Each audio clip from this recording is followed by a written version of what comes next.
So I want to know what you think about this new GPS monitoring law here in Tennessee that makes it so that certain domestic violence offenders have to wear a GPS device before trial. That way victims know if an offender is anywhere near them. Governor Bill Lee just signed this bill, and the way it works is this. If someone is charged with aggravated domestic assault or aggravated stalking, a judge can make them wear a GPS monitoring device before trial that they pay for as a condition of bail. So before they're released on bond, they have to agree to wearing this device. The victims in this case will then get a notification on their phone if an offender is close. Now, the people running this service will notify law enforcement and the offender to tell them they have to get out of the area, otherwise they face going back to jail. It's a huge step for domestic violence victims here in Tennessee, especially in that very vulnerable time when people are trying to leave relationships. Some people say that it's stuff like this that could have saved the very women that this bill is named after. I first covered the story back in 2021 when Debbie Sisco and Marie Varsos were killed by Marie's estranged husband, Sean, who later turned the gun on himself. A month before Sean killed both women,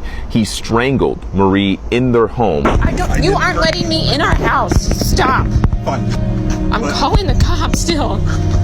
No, you're not. Sean was later arrested, Marie filed for divorce and an order of protection. Now, this is where a judge could have said that Sean is too much of a threat to be out there in the public without a GPS monitoring device. But even though this technology already exists in Davidson County, it's rarely used in situations like this. So not only did Sean make bond, no one told Marie that Sean was out. Not long after that, Sean waited outside his mother-in-law's home for several hours before chasing them down and opening fire. There's a man trying to shoot a woman with a shotgun. I've been speaking with Marie's brother, Alex, since the very beginning of all of this, and even though he has helped draft legislation that has actually passed, several pieces of legislation, he strongly believes this is the one thing that could have saved his mother and his sister. This is allowing the local government to come in and actually do what they should do, which is protect victims.